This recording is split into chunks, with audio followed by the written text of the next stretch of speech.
Hello, everyone. You're welcome to the Women Lighthouse podcast.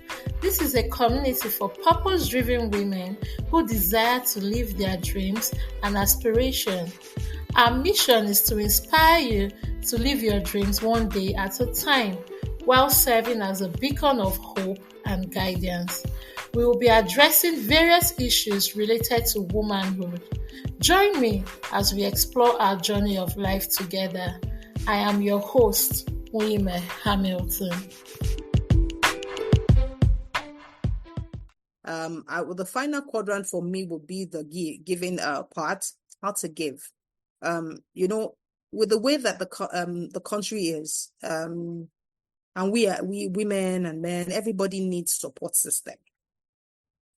We're talking about support system the other day, and how people would want how you would need help from a neighbor, or you need help from a sister, from an in-law, from anybody around you, just to cushion the effect of the things people do for you around you, and you do not even invest in their lives. You don't give. Now, what giving does for you is to give you a system. And to be honest with you, people will say, are you not, it's not bribing your way. It's not bribing your way.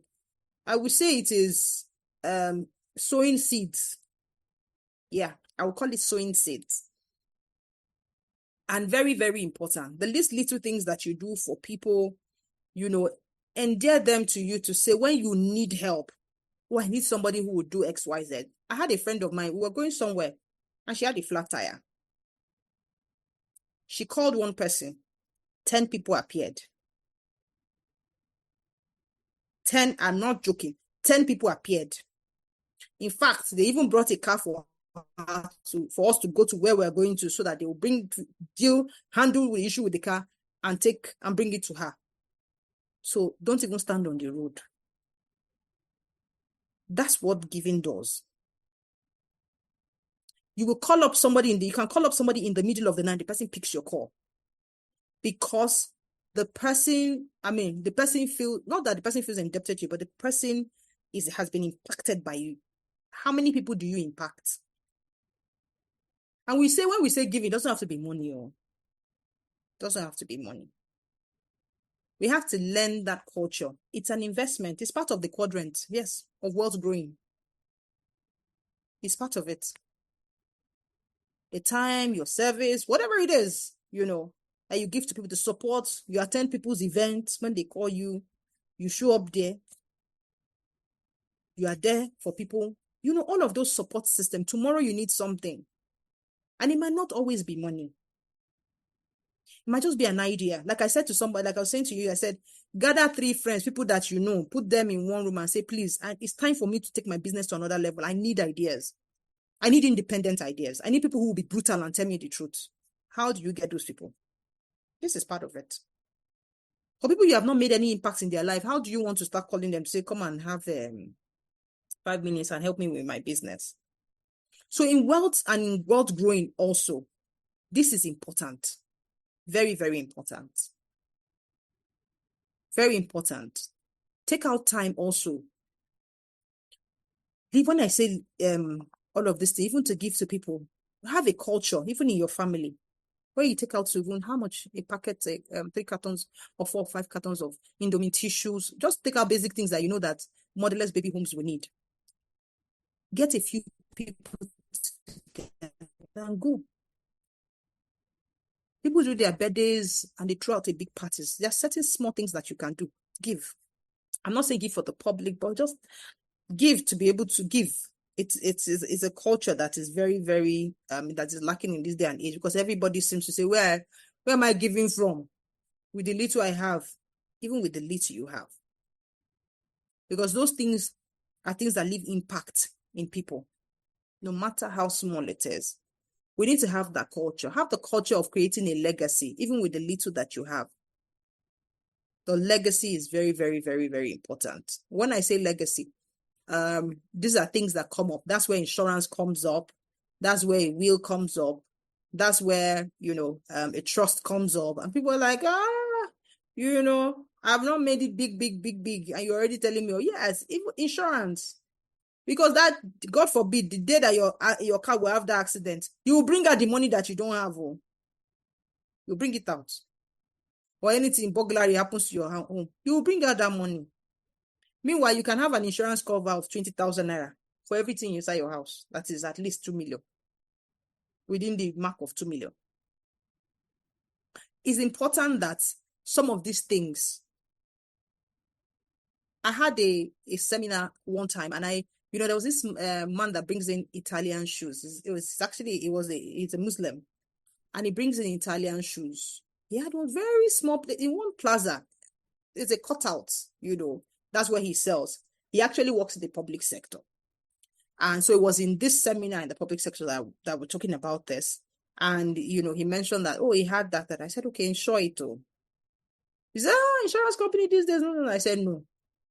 Come to me. I will give you insurance company that will not give you stories. And he said, okay, I'll come. Today, tomorrow, I'll come. I think 2 weeks after that seminar, that plaza, I think the plaza burned, they caught fire or something. Yes. His goods went down. The only goods he still had were the goods. So normally he carries his shoes and gives to some small shops or gives to these boys. They have a system of where people go on their foot to be able to, it gives to people who go from, office to office or sections or places to go and sell. He calls them his sales boys, and they are loyal to him. So those were the ones that he had that were away from the shop that he only had. It was not funny, because the money he had in that place, when he was telling me, I was like, okay, there's nothing we can do right now. So those little things, especially when you have, we're talking about when you have built it, when you have built when you have grown to a point where you have something that if you lose it, is going to really affect you and take you back to ground zero. One, insure it. You'll be amazed that insurance money, by the time they tell you, say, only this. So we Nigerians, we really have to get out of that fear for insurance. If you have a fear for it, don't worry, reach out to me and we will deal that part.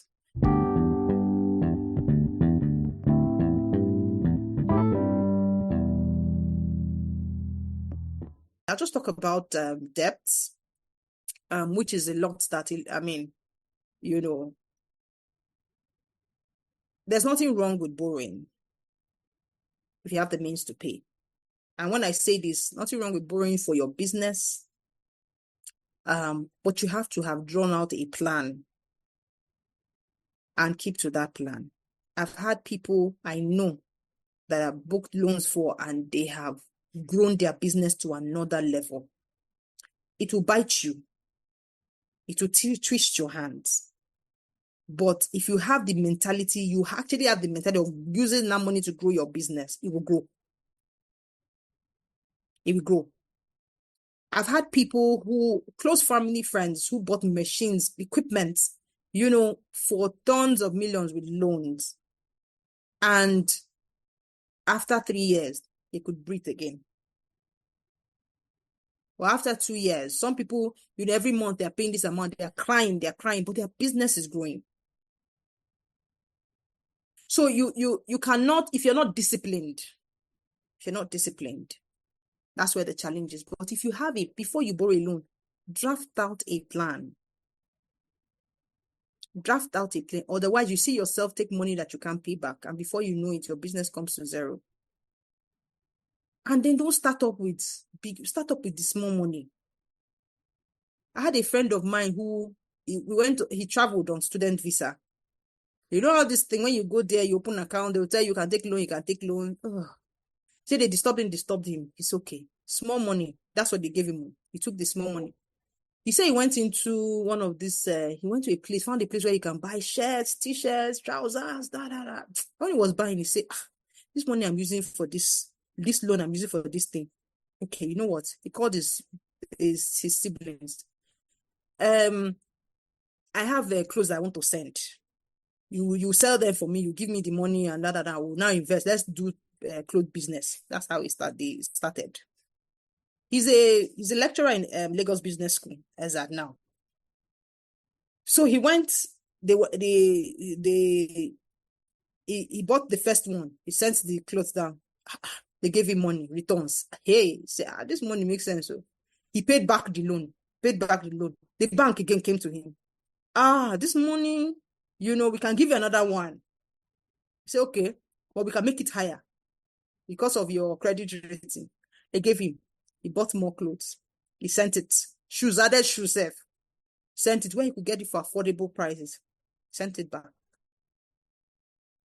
He sent back the money. He paid the loan. When they now called him, that this with your credit rating, you can give you a loan for a car. This is the student. He said, okay.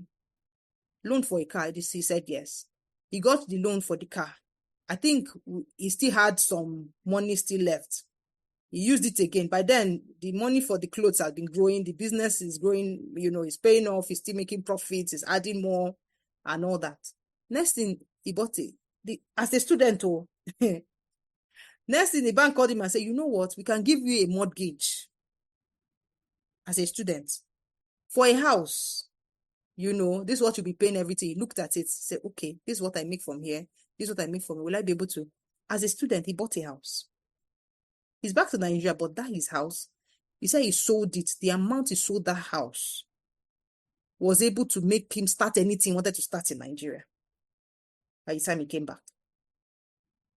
So we need to be strategic in our thinking when we look for all of this, when we get into debt. What I'm saying is that it's not a bad thing to collect a loan if you are strategic about what you want to do. But if you are not, and you know that you are not disciplined with it, it's important that you buy break. That's what we call break. Very important.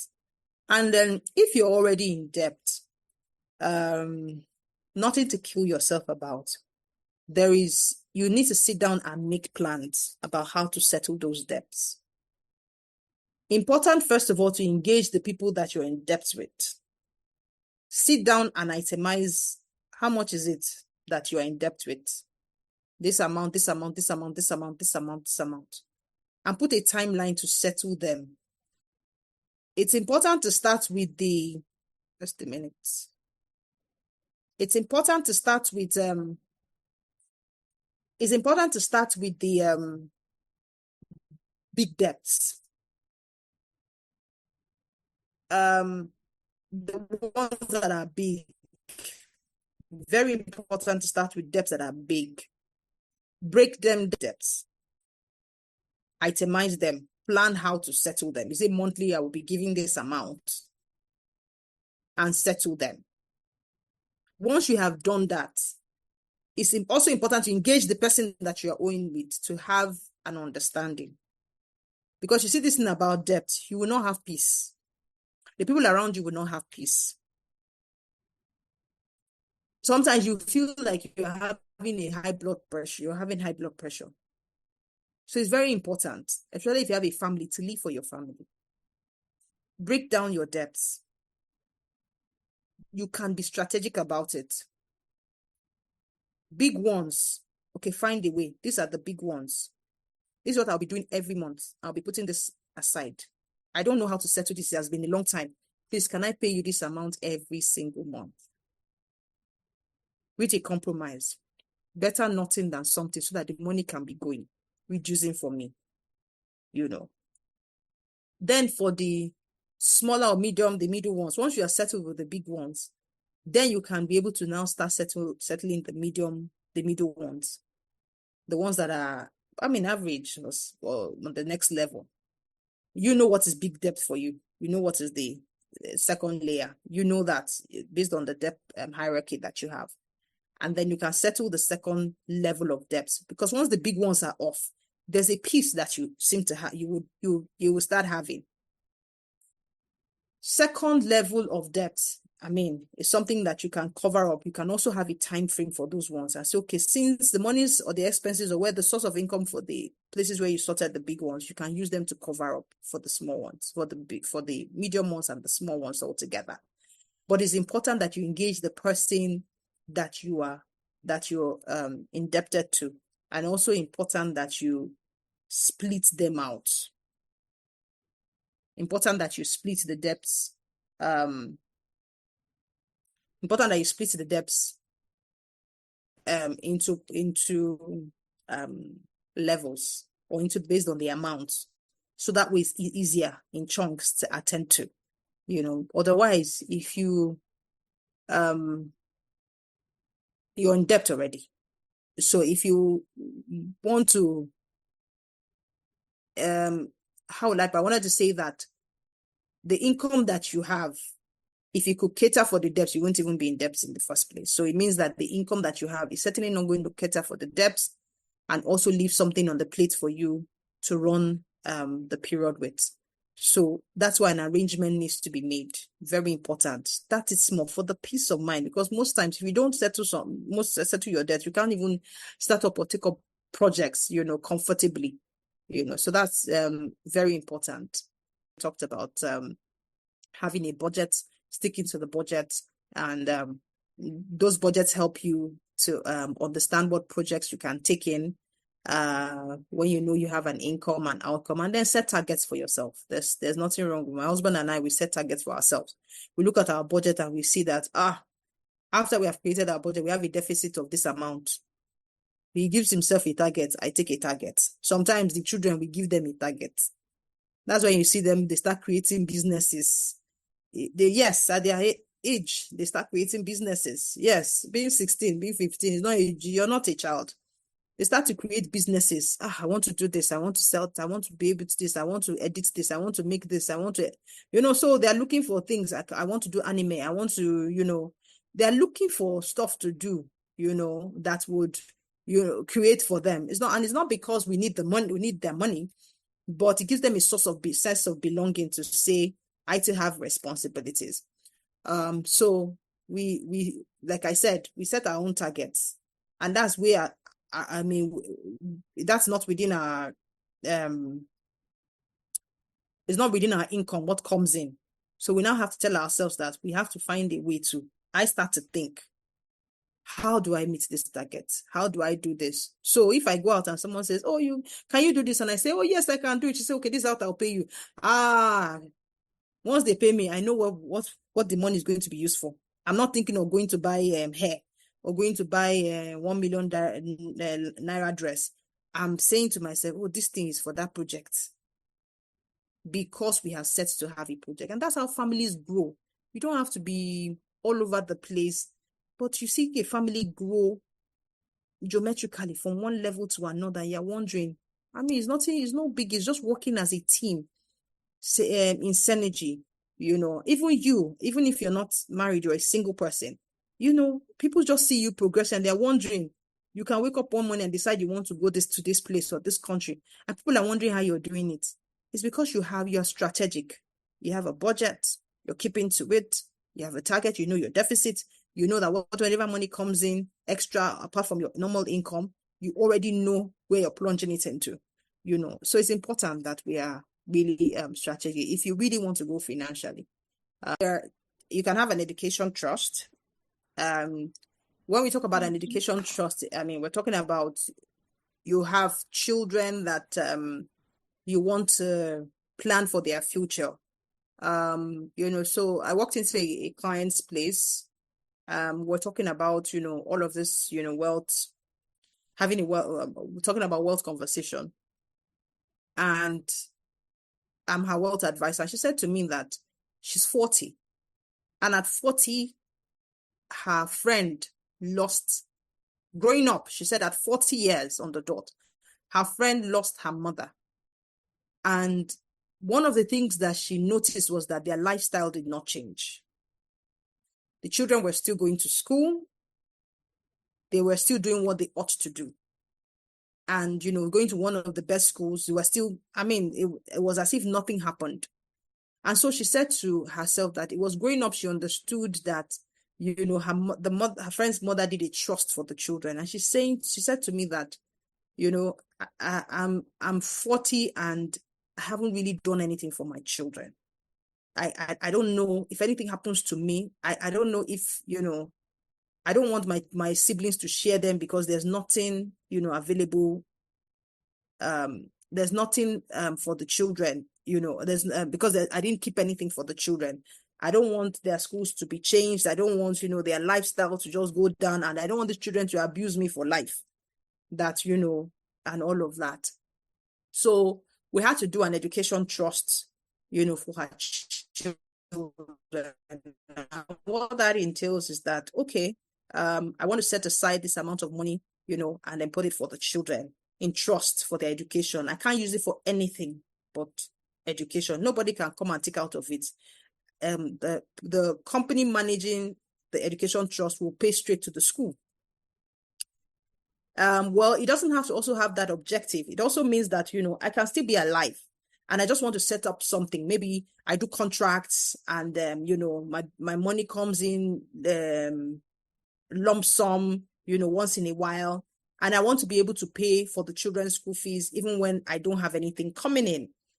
So I can do an education trust for the children and say at that point in time when, I don't have any inflow, rather than owing the children's school fees, I can get activate the education trust to pay for the children's school fees at that point in time.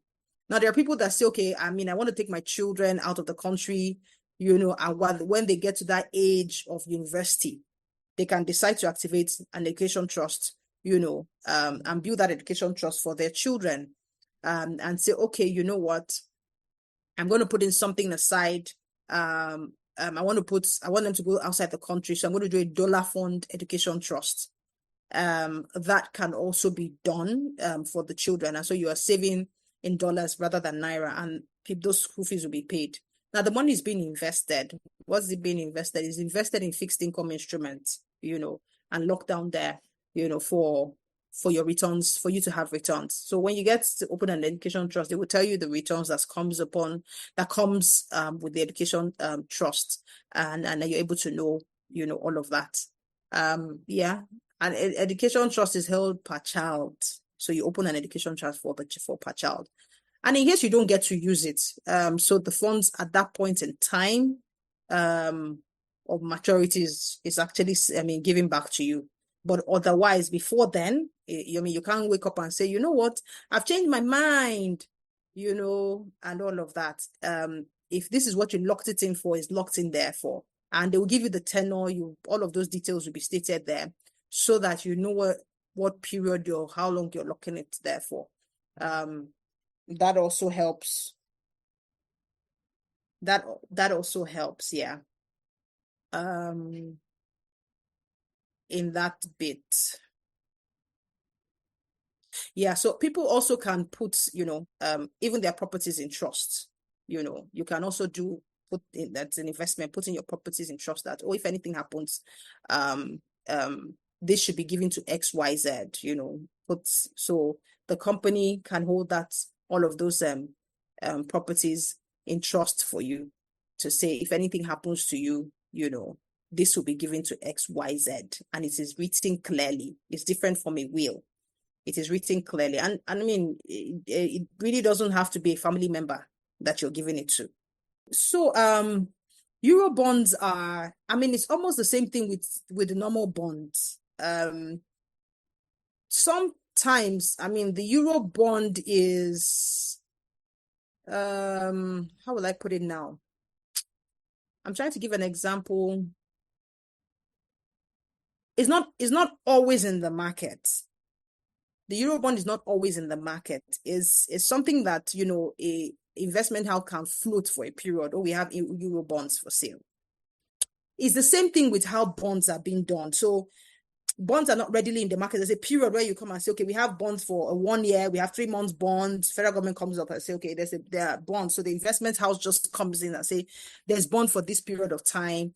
And then you get to, people get to now go and lock in for bonds, and go and buy bonds. So you can't walk into an investment house and say, I want Euro bonds. They would let you know when it is available, when there are Euro bonds to be sold, and they will let you know, and then you can buy. Like I said, it's also the same thing with the bonds, except you want to do a secondary market, get people who already have that want to, now sell. But however, is to go to investment houses, like the Stanbic IBTC Asset Management, the ARM Fund, the First Trustees. So that's for First Bank.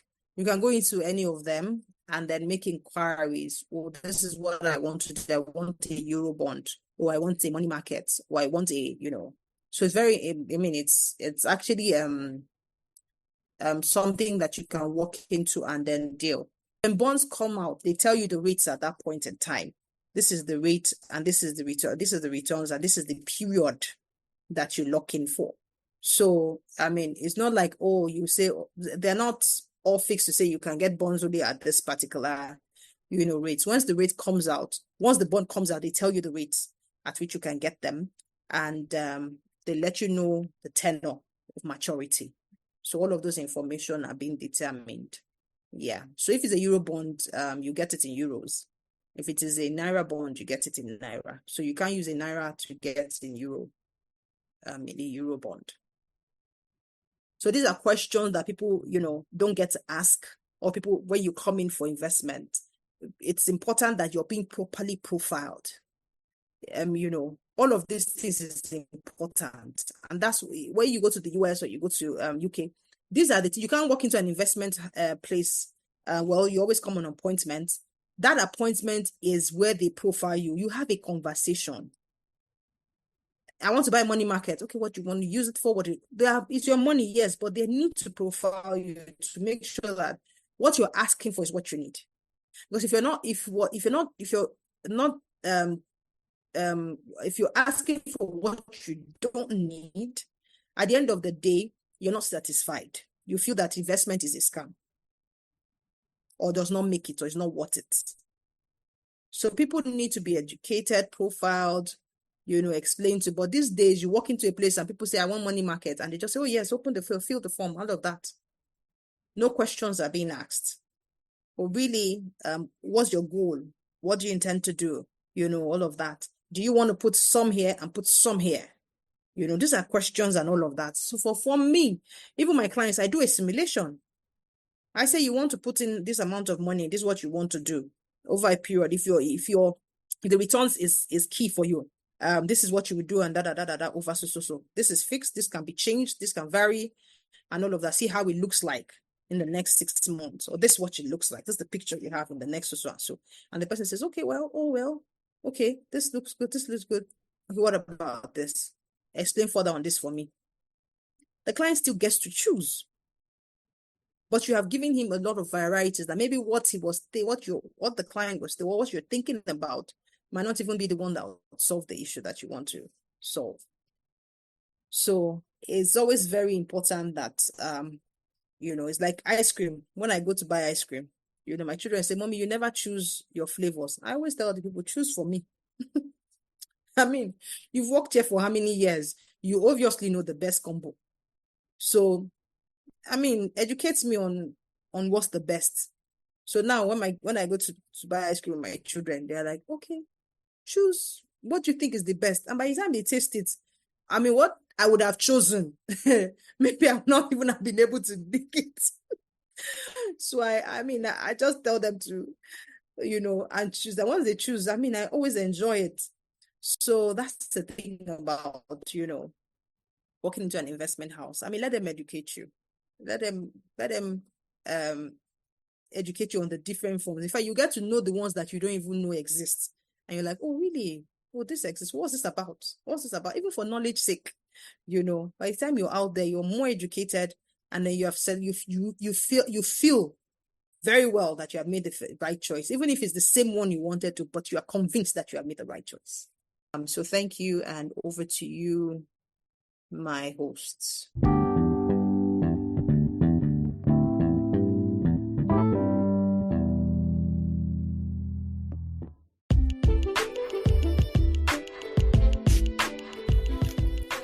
Thank you for listening to today's episode of the Women Lighthouse podcast.